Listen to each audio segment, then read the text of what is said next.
kama wewe ni mtumishi wa Mungu na una watu ambao unaongoza ambao wanamwamini Yesu Kristo, lakini unawaita kwa majina ambayo Yesu Kristo na Mungu Baba akuwaita, kwa mfano washirika wa Kristo, waumini, kwa kufanya vile unapotezea baraka zao ambazo walitakiwa wapate kulingana na majina ambayo Yesu Kristo au Mungu Baba aliwapa.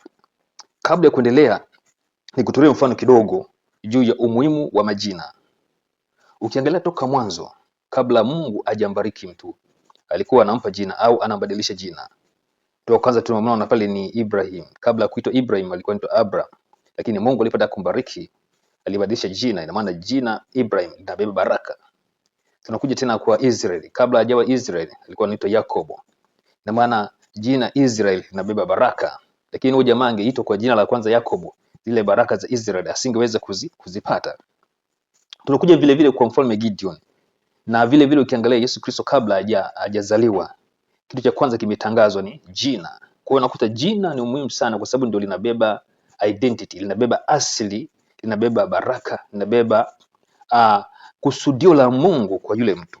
Sasa ukiangalia katika watu ambao wanamwamini Yesu Kristo, kuna jina ambalo Yesu Kristo aliwapa, ambapo Yesu Kristo alipomwambia Petro, kwa wewe ni mwamba na juu ya mwamba huu nitajenga kanisa na milango ya kuzimu haitaliweza.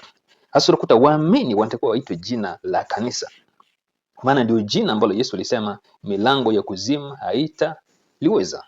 Na pia Yesu alisema tuende tukahubiri injili ili tuwafanye watu kwa wanafunzi wake. Ina maana waamini, jina lingine ambalo wanaweza kuitwa wanafunzi wa Yesu Kristo.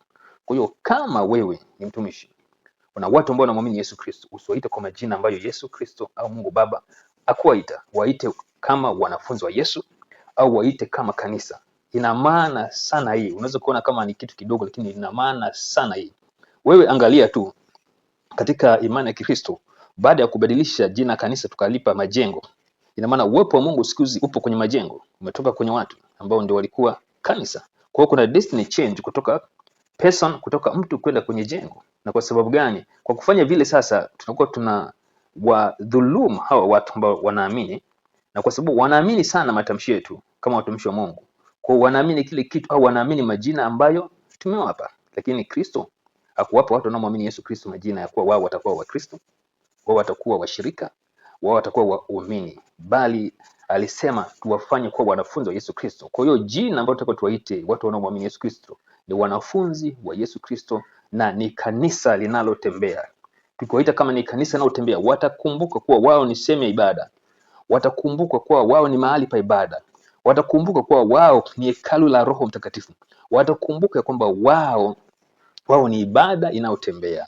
Unaona? Kwa hiyo hilo jina sio tu jina, lina baraka zake. Kama nilivyotolea mfano, lina baraka zake kwa sababu Yesu mwenyewe alisema majina mengine kama Wakristo, kama washirika, Yesu akuzungumza hayo majina, na hatujui na asili ya majina hiyo hayana utukufu wowote. Kwa hiyo tuwaite hawa watu ambao tunaongoza kwa majina ambayo Kristo aliwataja.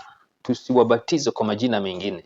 Tunapunguza utukufu wa Mungu kujifunua. Unaweza kushangaa kwa nini watu naoongoza hawawe wanafunzi wa Yesu. Hujawahi kuita hata kama ni wanafunzi wa Yesu, watakuaje?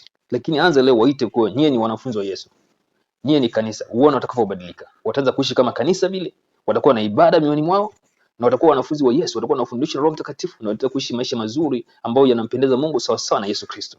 Ni muhimu sana kufahamu maana ya majina, kwa sababu jina linabeba utukufu, jina linabeba baraka, na tuishi au tufanye vitu kutokana na maelekezo ya Yesu Kristo. Hapo ndio tulikuwa tunaenda sambamba na injili ya Yesu Kristo.